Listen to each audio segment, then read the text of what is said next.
Muy bien, buenas tardes a todos, o buenos días, o buenas noches, según corresponda a donde estéis. Estamos en un panel, teníamos previsto tener con nosotros a Pablo Rivera, pero bueno, un feliz embarazo, lo que terminará siendo un feliz embarazo, estoy seguro, lo ha distraído de esta tarea por un rato, no sé si volverá luego. Pero estamos con vosotros, lo digo por el orden en que intervendremos, en el que están previstos los vídeos. Yo mismo, Mariano Fernández Enquita, de la Universidad Complutense. Después tendremos el vídeo de Jesús Romero, la intervención, la comunicación de Jesús Romero, también de la Complutense. Después Pepe Beltrán, de la Universidad de Valencia. Y finalmente, desde México, Isabel Pérez Ortega. Voy a pasar directamente a los vídeos. Ya sabéis que tenemos las exposiciones iniciales que estaban pregrabadas por si acaso, y después de las exposiciones iniciales abriremos un debate y el público o la parte del público que sea capaz de conectarse por la vía que sea, bien directamente viendo Hangout o utilizando las preguntas y respuestas, pues podrá directamente preguntar o enviar sus preguntas de un modo u otro. Hola a todos, lo que voy a presentar es un trabajo en el que se asocian datos y resultados de dos grandes encuestas, TALIS y ESI. El motivo es analizar la relación entre los supuestos pilares del uso y la frecuencia de uso de las TIC en el aula y el uso real de estas, ¿no? TALIS es una encuesta hecha por la OCDE a profesores. La primera edición fue de 2009, la segunda 2013 acaba de salir ahora, e incluye bastante información sobre organización del centro, carrera docente, etc. ESI es una encuesta de momento única, dedicada estrictamente y directamente a la utilización de las tecnologías y aspectos relacionados con ella. No tiene gran información sobre la organización escolar y de ahí el interés de mezclar las dos. Claro, al mezclar las dos son dos muestras distintas y lo que queda como unidad de análisis es el país. De manera que, aunque en el paper en algunos casos analizo la muestra entera de países de TALIS o la muestra entera de países de ESI porque pongo en relación variables de cada una de ellas, pero de solo cada una de ellas, lo que voy a presentar hoy aquí en esta exposición siempre mezcla variables de las dos encuestas y por lo tanto se restringe a 17 países que son comunes a ellas. Lo que analizaré básicamente es lo que podemos considerar la asociación del uso con lo que se suele tener por los pilares fundamentales de dicho uso. Esencialmente la dotación, la formación, el soporte y, bueno, en cierto modo la pedagogía. La dotación parece un razonamiento elemental, tiene que haber ordenadores y tiene que haber conectividad, y además se hizo mucho ruido en su momento con el problema real, pero a menudo exagerado, de la brecha digital. La formación tiene que ver con esto porque es el profesorado el que ha de aplicar o por lo menos dirigir la utilización de las tecnologías y por lo tanto ha de estar formado en ellas. Cuando alguna de estas cosas no necesariamente funcionaba, pues se insistía en el soporte, la necesidad de un coordinador TIC o de un proyecto TIC, y por eso prestaré atención también a eso. Y finalmente, aunque normalmente no se ha considerado como un factor sobre el que intervenir políticamente, creo que vale la pena considerar la formación pedagógica porque primero la pedagogía en sí se supone que genera mayor atención al método, digamos, junto al contenido, al método de la educación, y en segundo lugar porque se ha insistido mucho, sobre todo a partir del surgimiento de la web 2.0, en que muchos elementos de esta o posibilidades de esta encajaban o se articulaban muy bien con una perspectiva constructivista de la educación. Presento todos los datos con la misma estructura, así que la explico una vez y basta. En todos los casos se trata de un diagrama de dispersión, o dos diagramas en realidad. En la Y, en el eje de las Y, tenemos la frecuencia en el uso de las TIC en el aula, que se mide de 1 a 4, 1 sería nunca y 4 sería diaria o casi diariamente, y normalmente son valores intermedios. Esto en las Y's. Y en el eje de las X, pues la variable factor que estemos viendo en este momento, en este caso equipamiento, aunque salía aquí, en realidad está en las X. Por lo tanto, tenemos nubes y rectas. Tenemos dos nubes y dos rectas porque se reflejan las respuestas de los alumnos y de los profesores. los alumnos en verde y los profesores en azul. Y en cada caso tenemos una recta hipotética que es la que resume la relativa ordenación o no de esos resultados nacionales, de los sistemas escolares nacionales. Encontraremos en todo caso un bajo nivel de ajuste.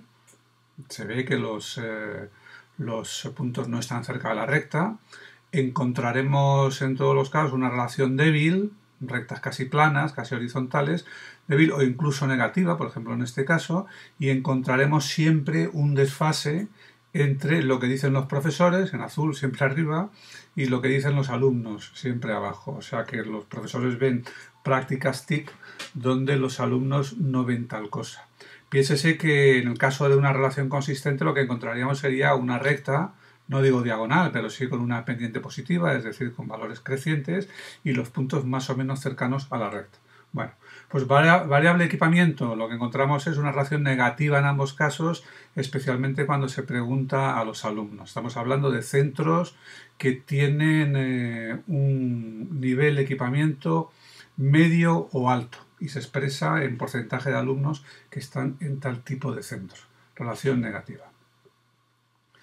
Segunda variable, formación. Se trata de una variable que sintetiza 5 preguntas que se hacen los profesores sobre la formación que han recibido de todas las maneras imaginables y vemos que ellos ven una ligera asociación positiva y los alumnos una también ligera, un poquito menos ligera, asociación negativa entre usos de las TIC y formación. Tercera, existencia de un proyecto o una estrategia, dice ESI, que es la que pregunta esto. Y lo que vemos es una relación muy ligeramente negativa entre los profesores, en opinión de los profesores, y una relación pues, muy ligeramente positiva en opinión de los alumnos. Presencia o no de un coordinador TIC en el centro. Este es el único caso en el que la relación es positiva y es positiva para ambos colectivos. Lo que pasa es que en ambos casos es una relación muy ligera y además con una elevadísima dispersión, como se ve por los puntos. Quinta variable, poseer un título pedagógico. A ver, estamos hablando del octavo año, por lo tanto, o 15 años, por lo tanto, secundaria. Por lo tanto, tienen un título pedagógico maestros que han sido habilitados para enseñar en secundaria o licenciados que han conseguido, licenciados en algo, que han conseguido adicionalmente un título pedagógico, de ahí que la frecuencia no sea muy alta, véanse los porcentajes, pero en fin, el resumen es que en todo caso la asociación es casi nula y contradictoria según a quien preguntemos. Y finalmente, orientación constructivista, esta es una variable construida a partir de 4 preguntas que hacía Tallis, y bueno, no me detengo a explicarlo, pero vemos de nuevo que la relación es muy débil y además negativa, en este caso levemente positiva para los alumnos, pero negativa para los profesores. Como dije, una de las ventajas de Tallis es que tiene una mayor riqueza de variables, sobre todo relativas a la organización y la profesión. He agrupado la docena de variables sobre las competencias que aporta Tallis en 3 grandes bloques: laboral, administrativo y pedagógico. Veremos que para los 3 el ajuste es mejor, la relación es positiva y además lo es para profesores y para alumnos. Aquí tenemos en primer lugar la dirección laboral, que incluye la capacidad de contratar, despedir, fijar el salario inicial y la progresión en este por parte del director. En el siguiente tenemos la dirección administrativa, que incluye competencias como la admisión de alumnos, la disciplina relativa a los alumnos y la asignación presupuestaria. Si nos fijamos, la asociación es la pendiente es un poquito superior a la anterior. Finalmente, la dirección pedagógica incluye las competencias de establecer los cursos que se ofrecen, elegir materiales de enseñanza, determinar o influir los contenidos de los cursos, de las enseñanzas, e intervenir en la evaluación de los alumnos, y de nuevo vemos una pendiente mayor y más consistente que en los casos anteriores. ¿Qué podemos concluir de estos resultados? Bueno, la primera conclusión es ser prudentes e ir hacia análisis más finos que comparen centros, etcétera. Al fin y al cabo hemos comparado países o sistemas educativos, pero estos resultados sugieren 2 cosas. La primera es que los supuestos pilares de las TIC, el equipamiento, la formación y el soporte, no funcionan.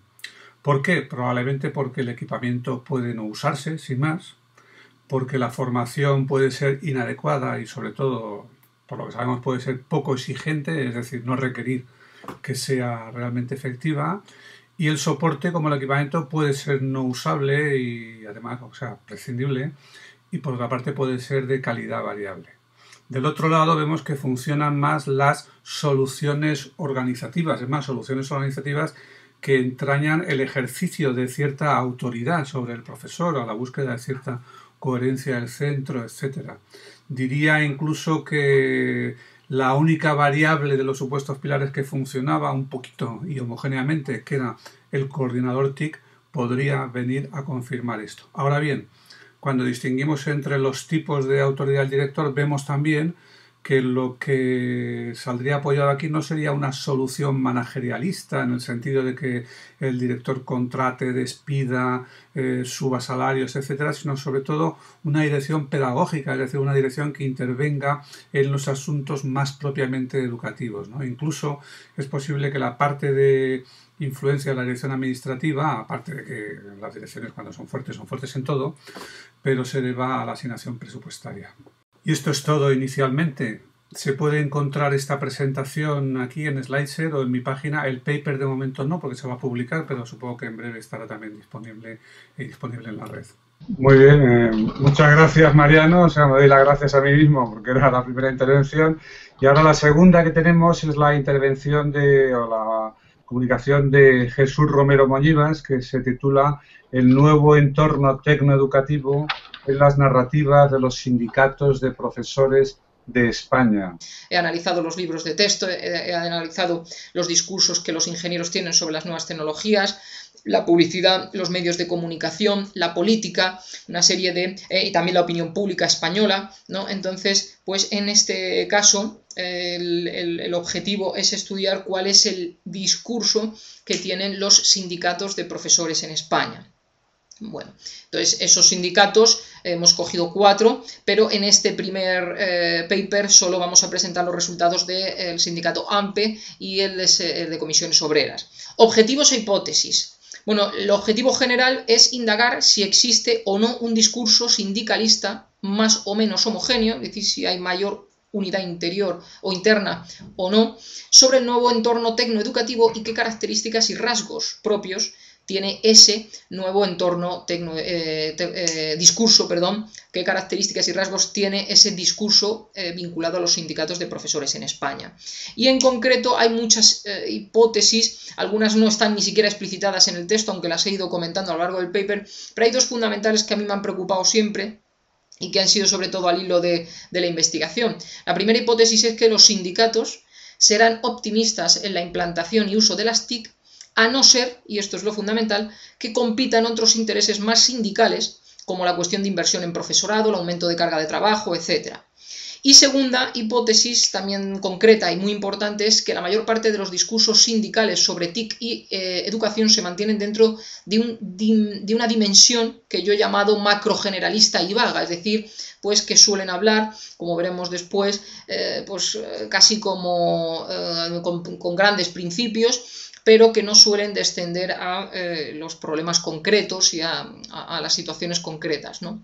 Y entonces nos iríamos a las conclusiones finales sobre lo que nos hemos encontrado. Algunas cosas nos han parecido más o menos curiosas o extrañas y otras pues se daban un poco por hecho que iban a salir así, ¿no? Entonces voy a leer un poquito, si se me permite, para que no se me olvide nada de las conclusiones, ¿no? Entonces, puesto que en términos generales el discurso general que se encuentra dentro de los diferentes tipos de textos sindicales son de tono optimista, aunque esto no significa que no haya posturas también ambivalentes e incluso ambiguas, con valoraciones de aspectos positivos y negativos, aunque esto es importante, las estrictamente pesimistas son casi inexistentes, ¿vale? Es decir, que no hay grandes declaraciones textuales en los documentos sindicales que hablen de una catástrofe de las TIC, lo cual de alguna forma también me ha resultado curioso porque yo daba como una idea preconcebida el hecho de que sí que habría más pesimistas, ¿no? Las posturas ambivalentes en realidad se encuentran más en los textos escritos por los profesores que los institucionales, es decir, son los profesores los que quizá se centran también en algunos de esos aspectos más negativos, mientras que los institucionales los pasan más por alto. El carácter optimista, puesto que se refuerza con el hecho de que son muy pocos los textos que se centran específicamente en la formulación de los aspectos negativos o que hablen de una tensión dialéctica entre los usos buenos y los malos de las TIC. Y el optimismo también se trasluce en los textos que critican las pocas medidas que las administraciones o los centros educativos han llevado a cabo hasta ahora, es decir, que son pesimistas respecto a lo que se ha hecho hasta ahora, lo cual nos lleva a pensar que en realidad son optimistas porque querrían que se implantaran más infraestructuras tecnológicas, ¿no? Y todos estos textos sobre todo proceden del ámbito más institucional y menos de los profesores. Una segunda es que, sin embargo, este optimismo generalizado tiene que ser matizado. Es cierto que hay pocas manifestaciones pesimistas, pero sí, digo, ambivalentes. Pero una de las razones que creo que se esconden detrás de este hecho es que la mayor parte de los textos han elegido un enfoque macro, generalista. Y esto es muy importante porque lo que ocurre es que se traduce en la práctica no en afirmaciones vagas, sin descender al nivel de lo concreto, de lo microsituacional, que es donde pueden y de hecho surgen los conflictos de intereses concretos, especialmente con los intereses corporativos de los profesores. Es una cosa fundamental que quien habla de forma vaga y general pues no se enfrenta a los problemas concretos del día a día, ¿no? De ahí que, como casi todos los textos eligen ese enfoque macro, pues por eso son normalmente tan optimistas. Pero ha sido muy importante encontrar 5 textos, de los 77 fragmentos solo hay 5, en los que hemos encontrado que hay una contraposición explícita entre TIC y otro tipo de reivindicación sindical, como horas de trabajo, como falta de formación, como cuestiones salariales, etc. Y ahí, precisamente, es donde sí que se han producido los textos más ambivalentes y más críticos, ¿no? Entonces, lo que parece confirmar, por tanto, que el optimismo abrumador de los discursos se debe no tanto a que en realidad todos sean tan optimistas, sino a que son puras declaraciones de principios generales que encuentran rápido freno cuando los sindicatos perciben, lógicamente, que pueden ver peligrar algunas de sus demandas profesionales. Esto, por supuesto, necesitaría una verificación empírica, que sería muy fácil, ¿no?, en el caso de pues, buscar entrevistas en profundidad, ¿no?, y poner pues, cuestiones que se contrapongan. ¿Estaría usted dispuesto a sacrificar financiación de profesorado en beneficio de pizarras digitales o de nuevas infraestructuras tecnológicas? ¿O estaría usted dispuesto a trabajar mucho más por el mismo dinero, pero si eso fuera bueno para introducir las nuevas tecnologías? Bueno, pues ahí encontramos que ya no hay tanto optimismo. Tercera conclusión, dice, lo que sí parece también mayoritario son los enfoques deterministas, en el sentido de determinismo tecnológico. Es decir, que no hay, bueno, determinismo tecnológico en el sentido amplio. O sea, evidentemente pues nos puede parecer lógico que los cambios ocurran y que nos debamos adaptar a ellos. Pero yo pensaba también como algo no dicho, ¿no?, como un prejuicio que yo traía, pues que quizá en el mundo del profesorado, incluso de los sindicatos, habría pues posturas más románticas, luditas, incluso antitecnológicas, ¿no?, como incluso una negación absoluta y un intento de reconducir la inversión tecnológica y el diseño tecnológico, ¿no?, de otro punto de vista. Y sin embargo, casi todos los textos están más bien de acuerdo en que hay que adaptarse a los cambios, ¿no? Se dan por hecho esos cambios y no se tratan de reconfigurarlos. De ahí que los llame deterministas tecnológicos. Otra de las conclusiones es que la mayoría de los textos hablan siempre del ángulo de los profesores y alumnos, a veces hablan solo de los alumnos, a veces de los profesores, pero normalmente hablan de los dos juntos, aunque también hay algunos fragmentos que tratan el tema desde el punto de vista de los colegios o de los adultos en general o de los jóvenes en general o incluso alguno aislado desde el punto de vista del sindicato o de los sindicatos. Y finalmente hay una serie de aspectos específicos muy importantes para nuestro tema, y es que, por ejemplo, la preponderancia de las TIC en el discurso sindical anula prácticamente otro tipo de narrativa en la que se defendiera explícitamente la complementariedad entre las nuevas tecnologías y los aspectos más tradicionales. De esos creo recordar que solo había 5 textos en los que se hiciera o que se diera la idea de unir unos aspectos positivos de las TIC con los aspectos positivos de la enseñanza tradicional. No se habla mucho de eso. Tampoco hay demasiados textos que aboguen por una transformación de la enseñanza tradicional, aunque bueno, hay algunos que sí que son muy claramente explícitos respecto a eso. Y hay muchos textos, eso sí, en los que se exige pues un esfuerzo en la formación del profesorado para el uso de nuevas tecnologías. En definitiva, diría que no existe un discurso homogéneo en el interior de los sindicatos, aunque sí parecen encontrarse una serie de rasgos básicos. Y me gustaría acabar pues, con la idea de lanzar una pregunta al aire. ¿Son realmente tan optimistas los miembros de los sindicatos acerca de las TIC, ¿no? Como parece de este análisis documental? Y bueno, yo diría que una primera y provisional respuesta me parece que debe ser negativa, ¿no? ¿Por qué? Porque los documentos analizados son todos excesivamente generales y por ello no aparecen temas de conflicto de interés que seguramente en realidad, bueno, pues la cotidianidad de las situaciones pues sí estarían apareciendo, ¿no? Y por tanto habrá que esperar a una segunda fase del análisis. La tercera comunicación es una comunicación de José Beltrán Llavador, que tiene por título Modos de ver la educación, representaciones sociales del saber a través de imágenes. Nos desplaza ya un poco de la cosa más específica de las TIC, pero nos mantiene en el ámbito de los medios y particularmente de los medios no escritos, eso que genéricamente solemos denominar audiovisuales, etcétera. Paso a emitir la comunicación.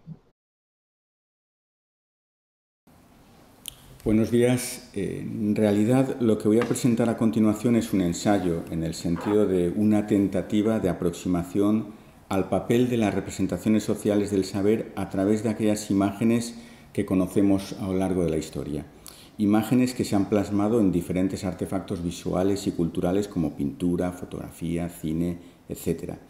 Estas imágenes nos pueden ayudar a comprender mejor cómo han cambiado la propia arena educativa y los modos de ver la educación, pero también nos permiten resaltar la importancia de una sociología configurada por la mirada visual o por aquello que Bourdieu llamaba el espacio social de los puntos de vista. Voy a dividir esta presentación en 6 breves momentos. En un primer momento señalo la relación estrecha entre imágenes e imaginación, y para ello comienzo remontándome a una visita reciente que hice a la Casa del Greco en Toledo con motivo del 4º centenario. Allí tuve ocasión de coincidir con un grupo de niños y niñas de educación infantil que fueron a ver la exposición con sus maestras. La exposición se iluminó con esta visita. Todos miraban y después conversaban. Primum videre deinde philosophare. La vista llegaba antes que la palabra. 3 autores a los que acudo para subrayar el puente entre imágenes e imaginación. El primero de ellos, Vygotsky, que señala que la actividad creadora de la imaginación se encuentra en relación directa con la riqueza y la variedad de la experiencia. En segundo lugar, Wright Mills, que introduce el término de imaginación sociológica para referirse a esa cualidad mental que promete la comprensión de nuestras realidades en relación con las realidades sociales. En tercer lugar, Castoriadis, que desarrolla la teoría de la imaginación instituyente, señalando que las sociedades son resultado de lo imaginario, de un proceso de creación social. ¿Qué tienen en común estos 3 autores? Los 3 reconocen el trabajo de la imaginación como un proceso, efectivamente, de creación social que contribuye a ampliar los umbrales de nuestro conocimiento.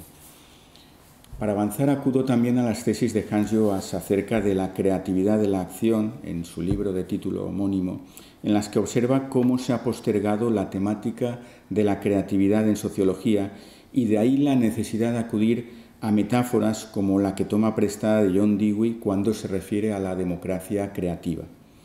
Precisamente lo que me interesa aquí, lo que más me interesa, es la posibilidad de repensar y reconstruir el sentido de la educación desde una perspectiva de la creatividad considerada como una experiencia social. Y a continuación ofreceré algunos ejemplos de esta perspectiva, pero antes pensemos en primer lugar que las imágenes de las que somos testigos o espectadores, bien a través de la alta cultura o de la cultura popular, constituyen una suerte de espejos que reflejan o representan, es decir, que traen a presencia una cierta realidad social. Pensemos también, en segundo lugar, que las representaciones del saber y de la educación constituyen una experiencia que puede ofrecer materiales valiosos para una sociología de la experiencia educativa. Y ahora sí pondré algunos ejemplos desde esta perspectiva creativa.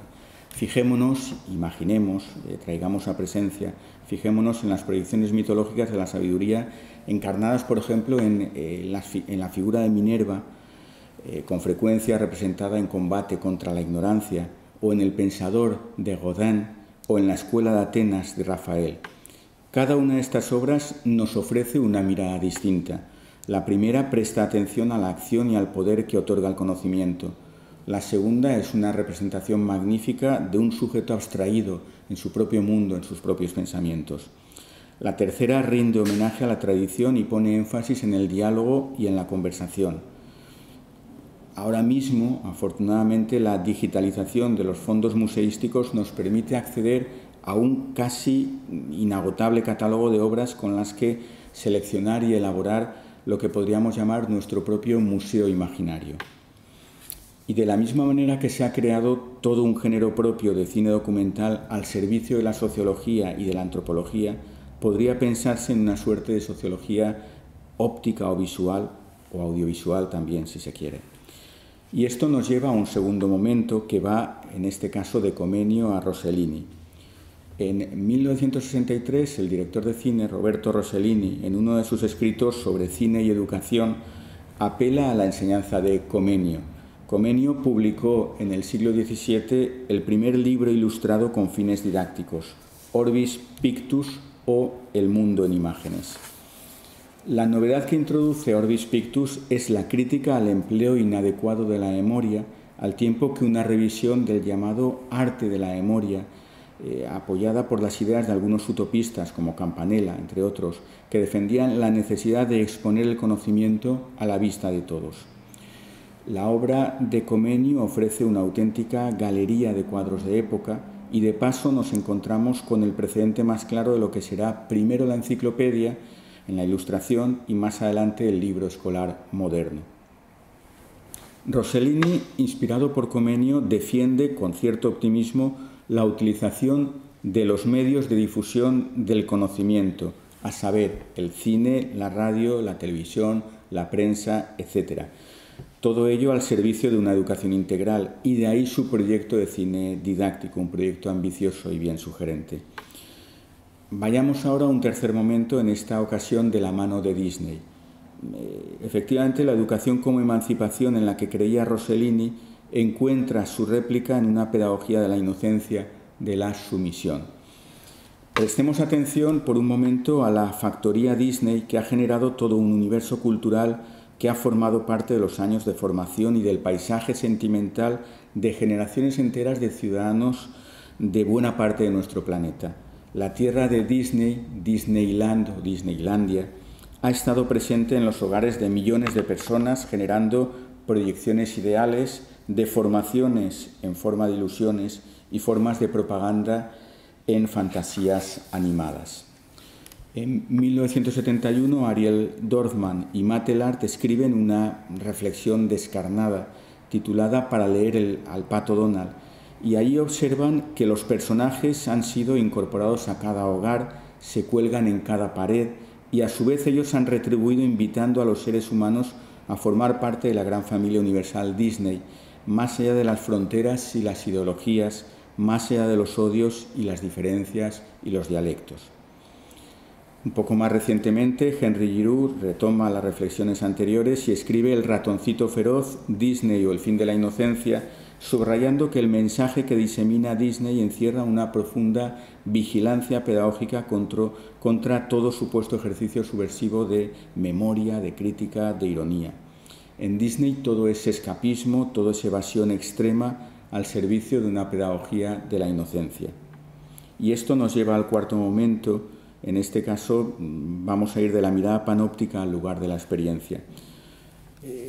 Que la mirada sobre la educación, lejos de ser inocente, está cargada de intenciones, ya lo había desvelado Michel Foucault en Vigilar y castigar, en el que dedica un apartado al panoptismo, a ese punto del poder, a ese PowerPoint, en términos bien conocidos, que permite una visión y una acción espacial completa y circular desde la que ejercer métodos disciplinares. Pero a una sociología de la experiencia educativa, como la que aquí sugiero, le interesa no solo la tarea de deconstrucción de los espacios de poder, sino la tarea de reconstrucción de los lugares de la experiencia. Es decir, la comprensión de la escuela como un lugar de experiencia educativa, un lugar habitable, un lugar donde las experiencias educativas sean experiencias vitales, donde quepa el conocimiento y la creación, la argumentación y la expresión, el concepto y la emoción. Vayamos al siguiente momento, en este caso a ese lugar que es la escuela de ahora. En la actualidad apenas estamos cobrando conciencia, si bien de manera cada vez más aguda y veloz, de la pérdida del monopolio del saber por parte de la escuela. El paisaje del saber está cambiando y el perfil de los más jóvenes, hoy ya nativos digitales, está transformándose. También cambian los códigos culturales y artísticos, los esquemas de la sensibilidad y las formas de producir sentido, los modos de hacer y de ver, el sentido de la vista, la manera de mirar. Ahora los artistas pueden dibujar, hacer esbozos y pintar con el smartphone o la tableta gracias a aplicaciones como Sketchbook, Brushes, Art Studio, Procreate o ArtRage.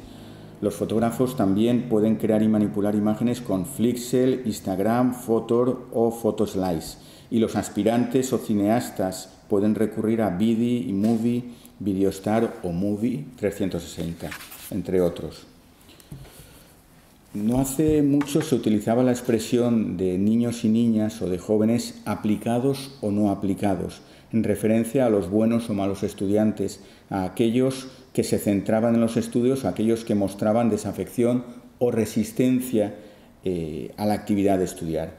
No deja de resultar un tanto irónico que en la actualidad se denomine generación Up, para dar cuenta del fenómeno por el que una buena parte de la juventud hace un uso cada vez más frecuente y extenso al mismo tiempo de una enorme variedad de aplicaciones. De modo que una gran mayoría de los jóvenes de hoy en día son tecnológicamente aplicados, aunque quizá no todos ellos escolarmente aplicados. Lo cierto es que podemos aprender de la vida a través de aquello a lo que nos acerca nuestra mirada, a través de las imágenes. Antes el soporte de las imágenes lo constituía el espacio de una página o las páginas de un libro. Ahora el soporte es la pantalla del cine, del iPad, del ebook, del televisor, del ordenador. Algunos hemos participado en proyectos de innovación educativa para transmitir en las facultades de magisterio el valor del cine como instrumento de conocimiento. Y esto también ha sido recogido en experiencias recientes de las últimas conferencias de la ASE. Para esta misma edición, la Asociación de Sociología de la Educación ha abierto por primera vez la posibilidad de participar de manera virtual, de nuevo a través de la pantalla, y este vídeo es una muestra de ello. Y a partir de aquí vamos ya hacia el último momento de los 6 que había anunciado. Recordemos que las primeras reflexiones surgieron del asombro, de la perplejidad, de la necesidad de comprender aquello que estaba a la vista. En esas estamos también ahora. La escuela está siendo desbordada en sus marcos formales y en el uso de códigos históricamente construidos, los libros, la letra impresa, la palabra dicha y dictada. La escuela está perdiendo el monopolio de un saber basado en documentos, ladrillos de conocimiento, podríamos decir, que está siendo sustituido por un saber basado en informaciones y en interacciones mediadas tecnológicamente. Los modos de ver la educación están cambiando, las representaciones del saber se están modificando, se están alterando. Los estudiantes de hoy en día cada vez son menos aplicados en el sentido tradicional del término, pero paradójicamente cada vez están más conectados, cada vez son más aplicados, pero de otra manera. Los tiempos están cambiando, es cierto, y las formas también están cambiando. Tal vez el proceso de revisar nuestras imágenes o nuestras representaciones del saber nos ayude a comprender algunos de los cambios que ahora mismo se están produciendo. Tal vez ese ejercicio pueda ayudarnos a imaginar una democracia creativa donde la escuela, o aquello que sea la escuela, los avatares de la escuela, encuentre su lugar o sencillamente se convierta en otro lugar diferente al de ahora mismo. Tal vez las representaciones sobre la educación nos den algunas ideas. Recordemos que la palabra idea procede del griego eidon, que significa ser visible. Pues bien, aquí para finalizar tan solo he tratado de dar algunas sencillas ideas en el intento de hacer pensable lo que es visible e invitando al mismo tiempo a pasar de lo pensable a lo posible.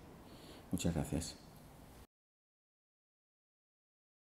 Muy bien, muchas gracias, Pepe. Hemos terminado esta comunicación. Nos queda una última, que es la de Isabel Pérez Ortega, titulada Ciudadanía Digital, noción ausente en las competencias del currículum escolar de la ESO. Es Isabel Pérez Ortega, de la Universidad de Cantabria. En esta comunicación pretendo observar un segmento del currículum escolar como una expresión cultural que permite distinguir a través de diferentes maneras de procesos discursivos básicamente ideológicos y comunicativos ciertos valores que pone de manifiesto el currículum escolar, ¿vale?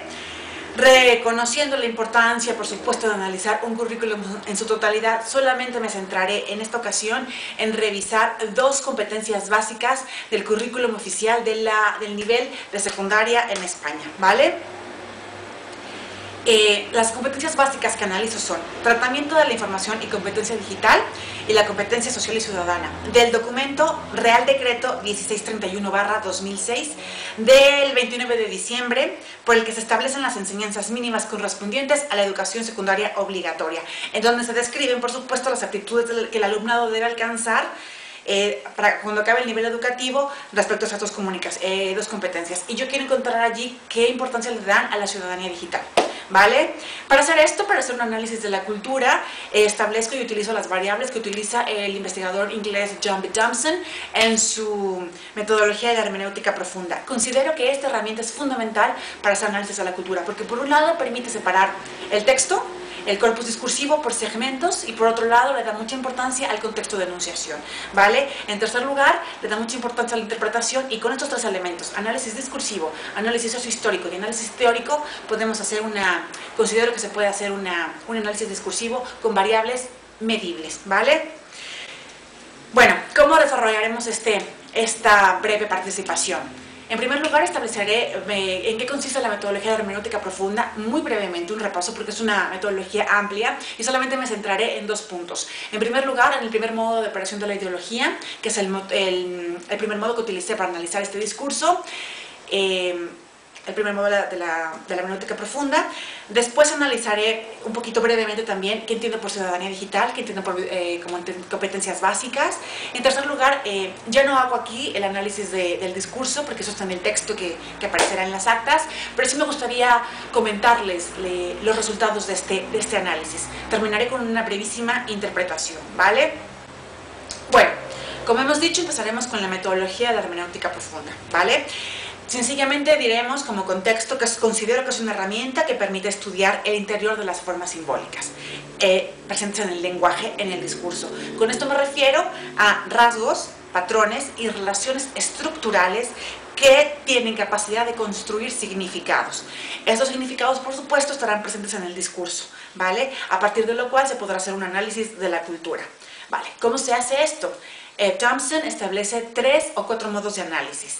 Bueno, más bien fases de análisis. La primera fase de análisis se llama análisis sociohistórico.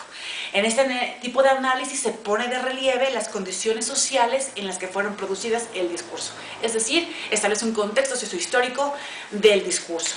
En segundo lugar, está el análisis conceptual, ¿vale? En este caso me limito a establecer brevemente en qué consiste, como ya he mencionado, en cómo considero y cómo establezco competencias básicas y cómo establezco ciudadanía digital. Y en tercer lugar, donde se detiene mucho más el proceso de investigación que se plasma en esta comunicación, es el análisis discursivo, que permite la identificación de los rasgos estructurales de las construcciones simbólicas, ¿vale? Y en este análisis discursivo se van a requerir ciertas variables que a continuación comentaré súper brevemente. Termina el análisis con una interpretación. Esta interpretación toma en consideración, por supuesto, la parte del análisis sociohistórico, el análisis conceptual o teórico y el análisis discursivo. Y luego el investigador hace una interpretación, ¿vale? Bueno, para Thompson existen 5 posibles modos de reflexión sobre la interpretación del significado, y son la legitimación, la simulación, la unificación, la fragmentación y la cosificación, ¿vale? Son 5 estrategias de manera en que se mueve la ideología, pero como es un texto muy breve por una participación, solamente utilizaré la parte de legitimación. Entonces quiero ver cómo el currículum escolar de educación de la ESO contribuye a legitimar una visión particular con ciertos valores, rasgos y patrones de ciudadanía digital, ¿vale? Entonces, bueno, la legitimación se constituye de 3 elementos, ¿vale? Que son racionalización, universalización y narrativación, ¿vale? En la racionalización, para Chomsky, en la racionalización, el productor de las formas simbólicas construye mediante una cadena de razonamientos lógicos estrategias o argumentos que buscan defender o justificar un conjunto de relaciones institucionales sociales y por este medio persuadir a quien lee ese discurso. En segundo lugar está la universalización, que esta busca construir arreglos institucionales que sirven a los intereses de algunos individuos en particular. ¿Y cómo funciona? Haciendo generalizaciones, estableciendo generalizaciones, estandarizaciones y haciéndolas pasar como positivas y beneficiosas para la mayoría, ¿vale? En tercer lugar tenemos la narrativación, ¿vale? Que es el recuento del pasado narrado de forma como presente, estableciendo como que todo pasado fue mejor y que nos ha determinado fundamentalmente, ¿vale? Y hasta ahí quiero dejar la parte que yo tomo de la metodología de la hermenéutica profunda, donde, repito, me voy a limitar solamente a utilizar una de sus estrategias, que es la legitimación. La legitimación, ¿cómo va a funcionar? Según Chomsky, va a funcionar a partir de 3 elementos que serán las variables, que hemos dicho brevemente anteriormente. Racionalización, universalización y narrativación, ¿vale?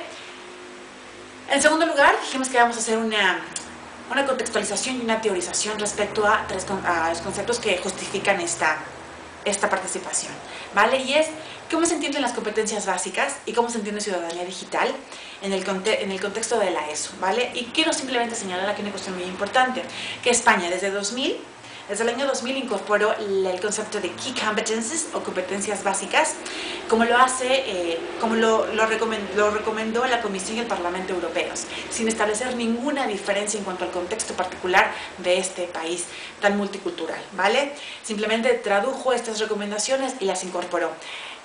Lo que yo encuentro es que se parecen demasiado a los objetivos que tiene que alcanzar un alumno al acabar su ciclo escolar, ¿vale? Entonces de repente aparece como que se juntan las dos y se solapan, ¿vale? Pero eso que lo veremos y lo justificaremos teóricamente con el análisis discursivo, ¿vale?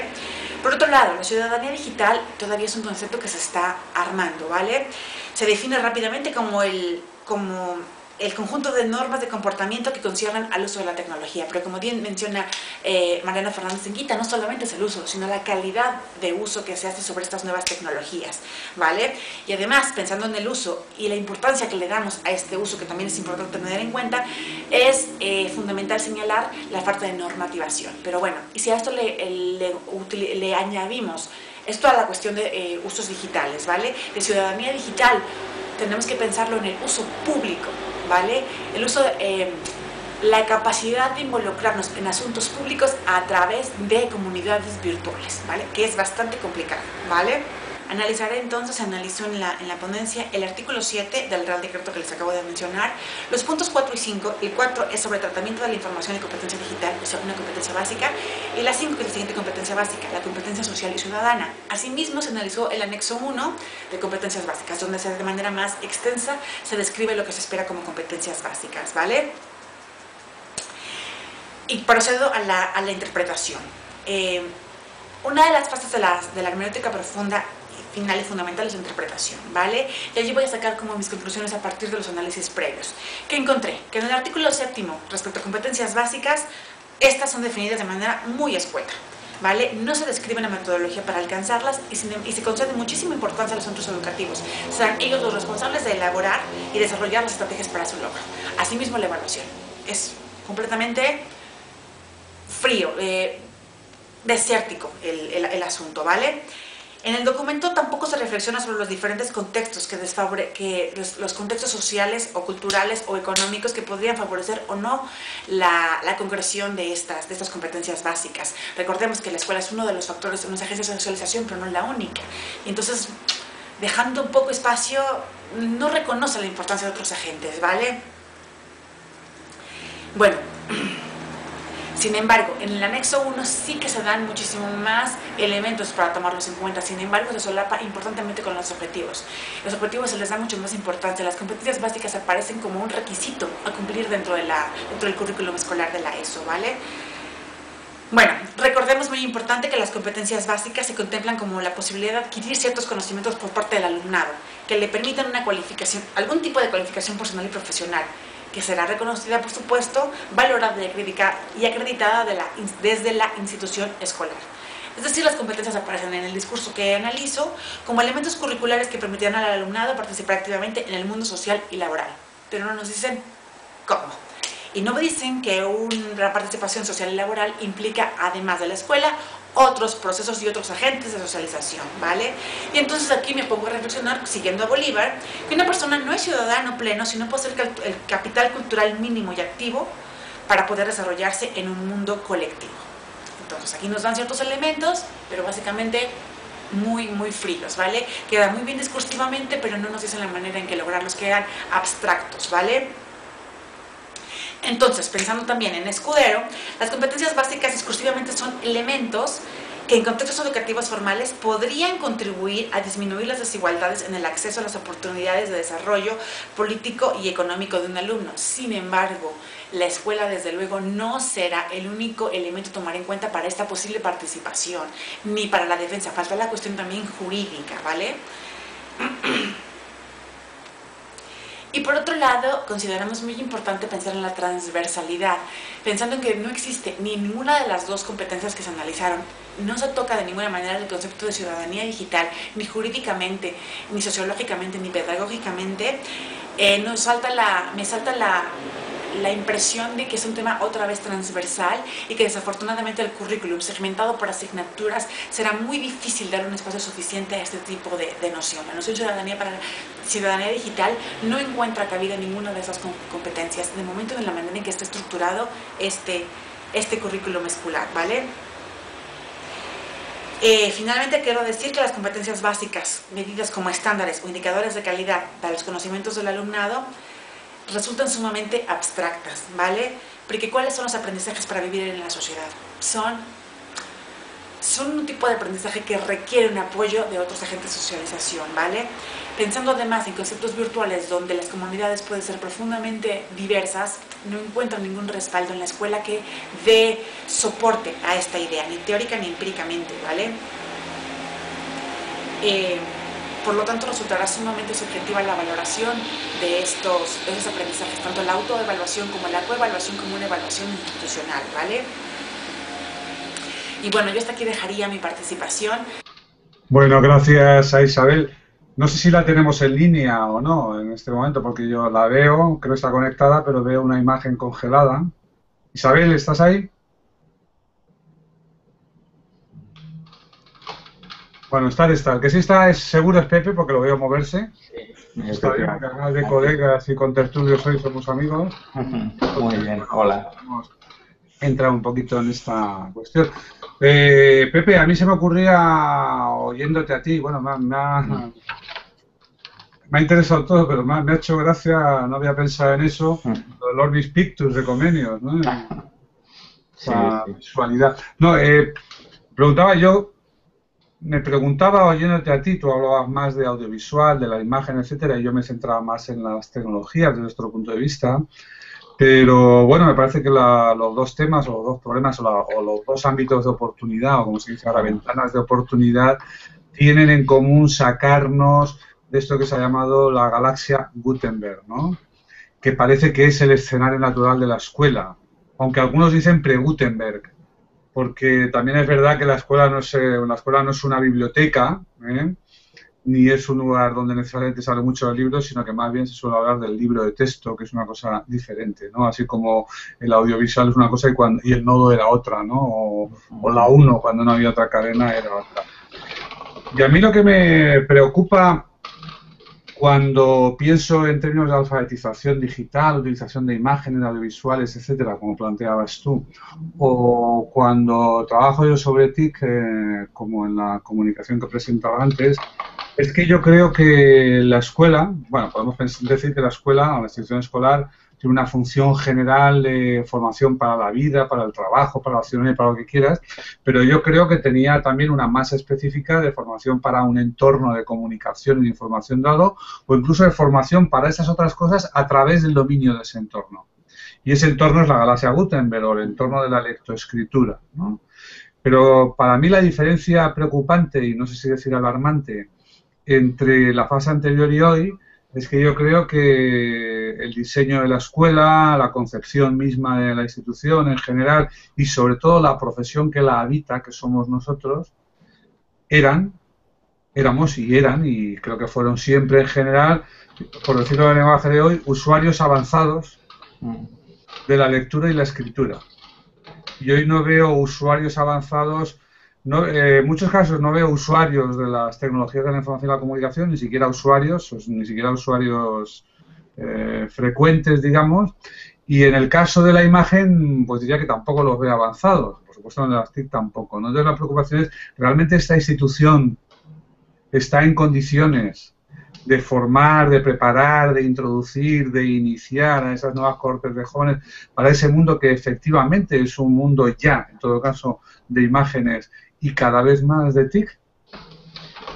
Bueno, lo cierto es que... ¿Se me oye bien?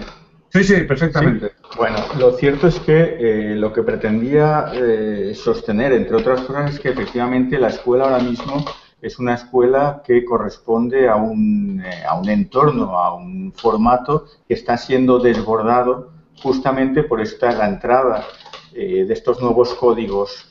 Eso supone, entre otras cosas, la pérdida del monopolio del saber por parte de la escuela, y esto lo estamos viendo empíricamente, lo estamos constatando con nuestros propios estudiantes cuando gestionan el conocimiento de una manera radicalmente diferente a como nosotros lo hemos venido gestionando desde nuestra infancia hasta la actualidad. El profesorado, yo creo que hacemos esfuerzos por intentar aprender de manera permanente, pero desde luego no tenemos la misma agilidad que tienen nuestros jóvenes estudiantes. Nosotros no somos nativos digitales y hay una cierta distancia generacional en este sentido. Por lo tanto, lo que está claro es que yo no sé si otra educación será posible, pero es cierto que otra educación ya está siendo segura, pero desde una escuela que ahora mismo está rezagada respecto a las transformaciones de ese entorno cada vez más exigente, más presente, respecto al uso de códigos diferentes, de códigos audiovisuales, etcétera. Por lo tanto, el profesorado tiene que aprender, pero la escuela, como han sostenido algunos pedagogos, la escuela también tiene que ser una institución abierta al aprendizaje. La escuela, en tanto que institución educativa, tiene que ser una escuela que se revise a sí misma, que intente una transformación, con todo el sentido crítico que se quiera, pero una transformación de adaptación y de adaptación crítica, pero de ajuste a estos entornos a los que tiene que servir por otra parte, aunque sea sin perder de vista los fines emancipadores, lógicamente, que tienen que estar presentes como ideales de la escuela. Bueno, por lo tanto, esto es, digamos, un poco las perplejidades en las que tenemos que movernos algunos o muchos docentes. Yo señalaba como anécdota, ¿no?, que este mismo ensayo que estamos ahora practicando en esta conferencia de Sociología de la Educación es una muestra interesante de este afán de introducirnos, de aprender, de ensayar, ¿no?, en el mejor sentido, estas nuevas lógicas, este cambio de códigos que subrayaba al final de mi exposición. A mí me ha parecido muy, si me permites, no quisiera enrollarme demasiado, me cortas, pero me ha parecido muy interesante, bueno, todas las intervenciones, por supuesto, pero me ha llamado mucho la atención la exposición de Jesús cuando hacía el análisis sobre los sindicatos, etcétera. A mí me da la impresión de que estamos asistiendo a transformaciones en la escuela y en los discursos educativos que de momento son epidérmicas en el sentido de la piel del sistema educativo, pero que más pronto que tarde serán transformaciones que afecten al cuerpo del sistema educativo, al cuerpo en el sentido del corporativismo, del que señalaba antes Jesús. Bueno, y para eso tenemos que estar preparados también. Otra cosa que subrayaba son las aportaciones. A mí no me gusta hacer, digamos, planteamientos maniqueos de tecnofobia o tecnofilia, ni mucho menos, ¿no? De apocalípticos o integrados. Yo más bien me gustaría entender la entrada, la incorporación de las tecnologías de la información y la comunicación en sus aportes a la creatividad social, que es algo que también he querido subrayar en mi intervención. Y bueno, también los apuntes de Isabel Ortega eran interesantes en el sentido de que esta ciudadanía digital que ella apuntaba, sin duda, va a ser una condición y una oportunidad para la ciudadanía plena, pero también tenemos que tener presente que va a reflejar la estructura de desigualdades que caracteriza a las sociedades. Bueno, son algunos apuntes para el debate. Claro, pero pues partiendo del final, ¿no? Lo que planteaba Isabel, o más en general, el problema de las competencias ciudadanas en estos últimos meses en España, por ejemplo, pues hemos visto como, por ejemplo, la política empieza a discurrir por otros planos, ¿no? Nadie tiene una buena explicación de esto. Cualquier explicación que se intente se expone enseguida a críticas, a que exageramos, pues eso, tecnófilos, tecnófobos, evangelistas, que si Twitter, que si la Plaza Real, etcétera. Y vale, no acertaremos, pero está claro que esos nuevos espacios de comunicación han estado presentes aquí. No se entendería Podemos sin su previa irrupción en el ámbito de las redes, en los medios de comunicación masiva alternativos o de bajo coste, low cost, como quiera, pero que mira dónde los han puesto. Y yo creo que tampoco se entendería en otras cosas más lejanas y más discutibles en términos de qué papel ha jugado la tecnología en ellos, pero que alguno ha jugado, como son las revueltas árabes, etcétera, etcétera, ¿no? Por lo tanto, la política está cambiando. Por lo tanto, la gente tiene que prepararse para entender ese nuevo entorno, ¿no? Pero claro, este debate que tenemos es un poquito la expresión de nuestras limitaciones, porque éramos 4 y hemos quedado 2, y nos ha costado vida y milagros llegar a estar aquí, ¿no? Es decir, que yo creo en general que la institución y la profesión, de la cual en este momento tú y yo somos una parte y los que se han caído también, y bueno, podría contarte la historia de esto y lo difícil que parece, por lo menos en primera instancia, pues estamos muy por detrás de las necesidades, me parece. Estamos muy por detrás. Entonces, estamos muy por detrás, pero tampoco es porque estemos corriendo y no lleguemos, sino que a veces es porque corremos y no llegamos, y a veces es porque no corremos, y a veces incluso porque corremos en dirección contraria, porque la escuela puede permitirse a veces hacer esas cosas, ¿no? Y a mí me parece, hoy estaba viendo las competencias financieras según PISA, que redundan lo que ya sabíamos sobre las digitales y lo que ya sabíamos sobre las generales, es decir, que todo es... No hay catástrofes, pero en fin, todo es un poquito triste y un poco gris, ¿no? Y al mismo tiempo, sin embargo, cuando tú hablabas de lo audiovisual, la imagen, etcétera, bueno, pues yo no podía evitar pensar en el uso del cine, las series televisivas, los documentales, etcétera, en la enseñanza, que uno podría llenar cursos y cursos con ellos, ¿no? Yo no soy muy dado, porque tengo cierta mala conciencia antigua, en el sentido de que poner una película es como un fraude si eres profesor, ¿no? Pero alguna vez lo he hecho o les he mandado a verlas en casa. Ahora generalmente les digo lo que me gustaría que vieran y no terminaría. No terminaría. Quiere decir que empieza, bueno, deberíais verlo la temporada tal de The Wire, o deberíais verlo no sé qué, o no sé qué de Tremé, o... Y sin embargo, es verdad que son estas generaciones audiovisual. Pero, por ejemplo, hace unos años en Salamanca que yo disponía de una asignatura de estas de muchos créditos, de 12, y por lo tanto tenía hace tiempo para hacer todo lo que quisiera, ¿no? Yo disponía 3 películas. Estas sí, le empecé poniéndolas en tiempo de clase, luego ya se las mandé para casa. Creo que eran Il Gattopardo, la segunda era Novecento, y la tercera es una película que en realidad es una miniserie televisiva también italiana que se llama La Meglio Gioventù, la mejor juventud. Buenísima, ¿no? Porque representaban la transición de la revolución burguesa, después los años revolucionarios previos y al fascismo y luego la Segunda Guerra Mundial, que es el caso Novecento, y la tercera representaba los 60, los años de plomo en Italia, el terrorismo, etcétera, ¿no? De manera que era una imagen del cambio desde la sociedad tradicional hasta la posmodernidad magnífica. Pues se les hacía un poquito largo. La última la aguantaban mejor, 900 se les hacía un poco rollo, hombre, yo entiendo que es un poquito maniquea y tal y cual, y El gato pardo decían que se les hacía larguísima. Una cosa que para mi generación es una película de culto, ¿no? O sea que audiovisual sí, pero al mismo tiempo hay también todo un problema de inmediatez, de lo rápido, consumir cosas, que no se hace una diatriba contra el audiovisual. Yo estoy con Steven Johnson y en esta idea de que la cultura de masas es cada vez mejor, aunque siga estando muy lejos de la cultura del hito, de ciertas cosas, pero creo que las series, por ejemplo, las series televisivas son cada vez mejores, son cada vez más inteligentes, hay que estar más despierto para verlas. Incluso comparto la idea de que hasta los programas basura son mejores, ¿no? Y enseñan más que antes. Pero al mismo tiempo, no es solo imagen, sino también es la ruptura de aquella trayectoria larga, constante y acumulativa que era el texto. Sí, efectivamente, bueno, ahí tiene lugar una serie de transformaciones que no podemos perder de vista, que tiene que ver con eso que llamaban en términos muy genéricos cambio de códigos. Cambio de códigos tiene que ver con la gestión del conocimiento y con la apropiación del conocimiento. Ahora todo parece, el aprendizaje parece, digamos, mediado por el signo de la velocidad. Todo tiene que ser rápido, de rápido consumo.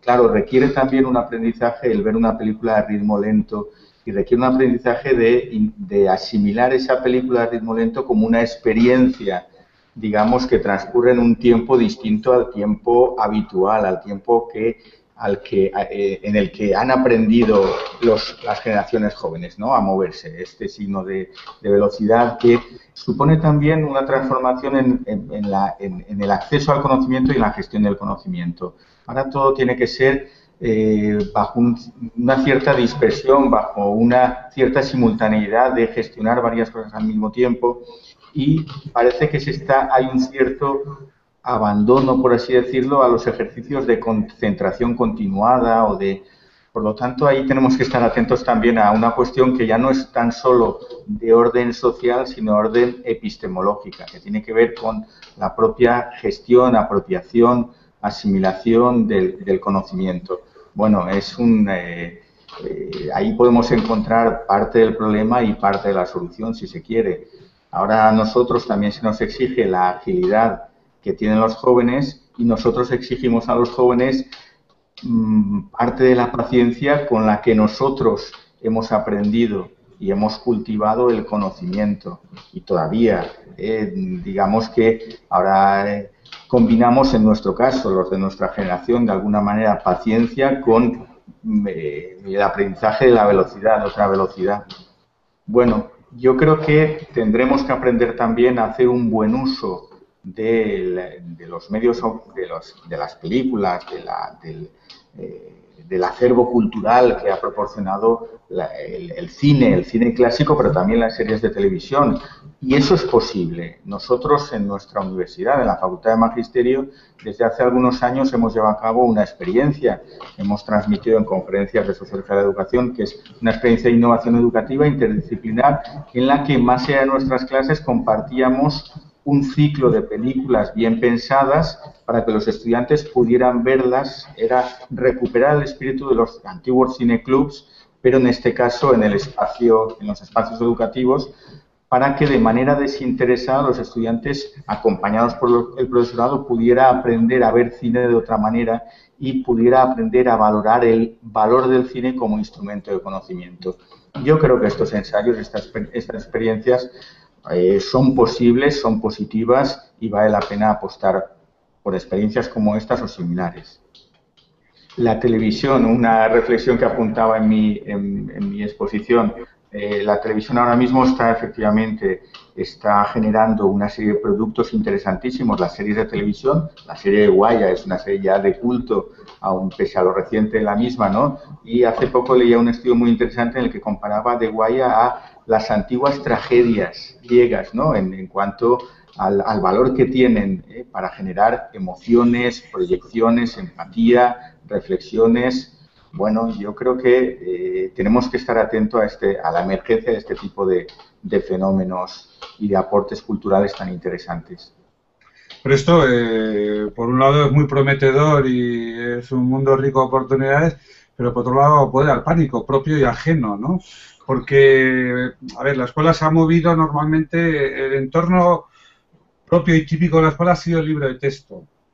Porque el libro de texto no es solamente un libro que habla de muchas cosas, sino que determina también qué hay que decir de ciertas cosas. Es decir, la respuesta es, cuando te sales del guión del libro de textos, eso no entra o esa es la lección tal, ¿no?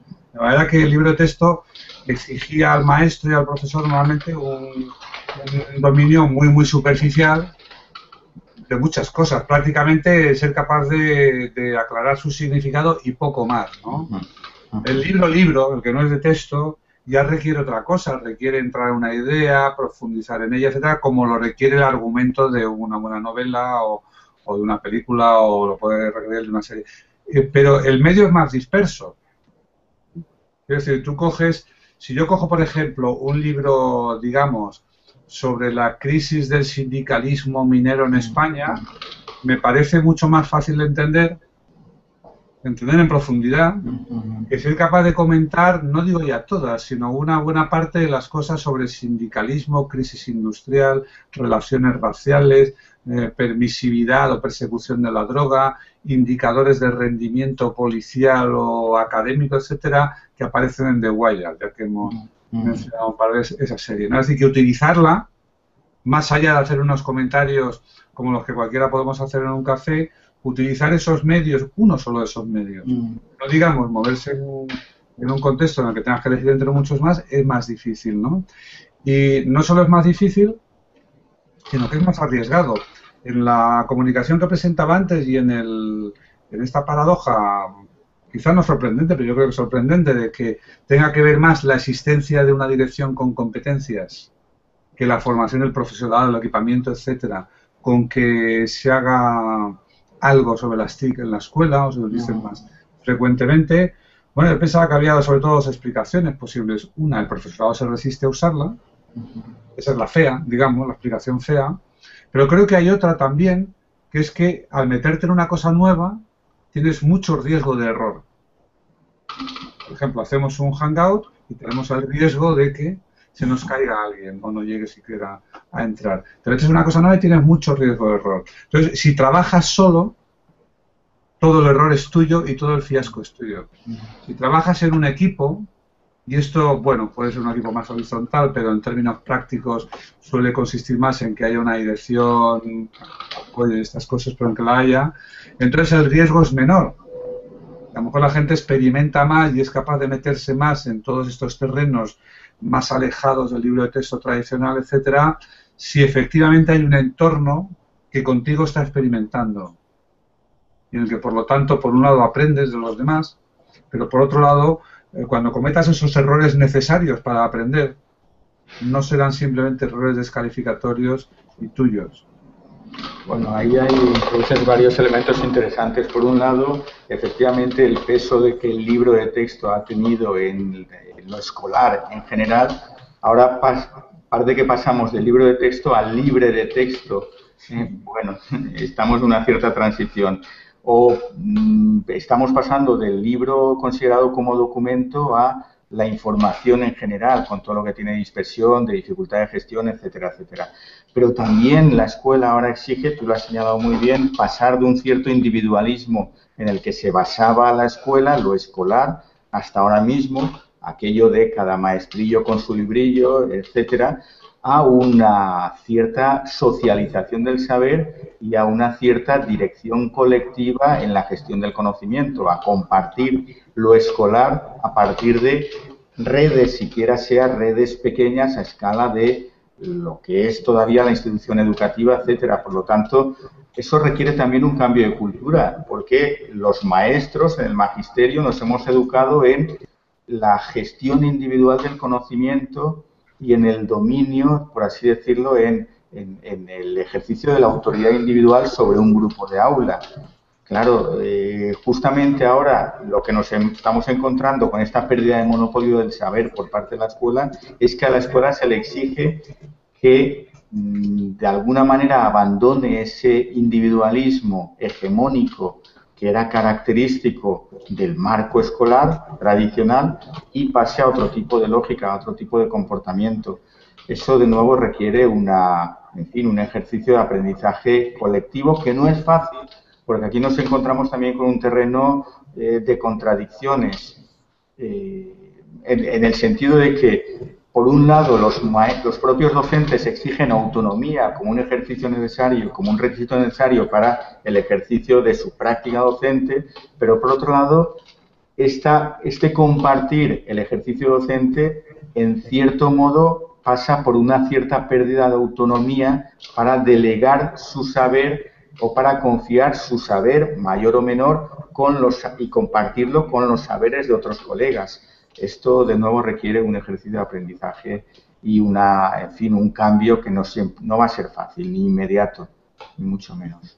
De otros colegas, de gente que no son colegas, que están fuera. Bueno, de los propios estudiantes. Exactamente, de los propios estudiantes. Por lo tanto, esto nos remite de nuevo a un proceso dialéctico en el sentido dialógico. La escuela no como transmisión, digamos, monológica, sino como proceso dialógico con el que gestionar, bueno, la perspectiva esta constructivista que introducía Jesús, ¿no? Gestionar la construcción de los saberes o recuperando el dicho de Dewey, ¿no? El aprender haciendo, el learning by doing. Bueno, ahí estamos. Pero con el cuidado adicional de que a pesar de que podemos y debemos contar con mucha más gente, paradójicamente el entorno te exige mucho más estudio, más preparación, de aspectos más trabajo, porque se acabó aquello que estaba muy bien mientras duró, como los noviazgos, ¿no? Aquello de estudio de joven y con eso enseño hasta que me jubile y ya no es posible. No, requiere un sobreesfuerzo y eso también sin duda va a ofrecer resistencias, más ahora, en un contexto en el que el profesorado se queja. Yo creo que en parte, a veces, con razón, de un exceso de burocratización o de aquello que Apple llamaba la intensificación del trabajo. Por lo tanto, habrá que empezar a ordenar un poco el panorama del nuevo escenario educativo, el nuevo escenario de las instituciones de enseñanza-aprendizaje. Pero tiene su encanto, ¿no? Sí, tiene su encanto porque nos sitúa ante desafíos. Siempre los desafíos sean gratificantes y no se conviertan en obstáculos que inhiban, tiene su encanto, como no. Oye, pues ha sido un placer, Pepe. Bueno, un placer. Aquí en la distancia. Para mí esto ha sido nuevo, tengo que decirlo. El ensayo ha sido interesante porque yo lo confieso, no soy nativo digital, por supuesto, pero más bien soy rezagado digital. Me incorporo como puedo. Y hasta hace un rato comentaba de broma con los compañeros, bueno, igual naufrago en patera en un experimento como estos, ¿no? Pero, en fin, parece que ha salido bien dentro. Ha sobrevivido muy bien. Bueno, un abrazo. Ha sido un placer. Hasta la vista. Hasta la vista, chao.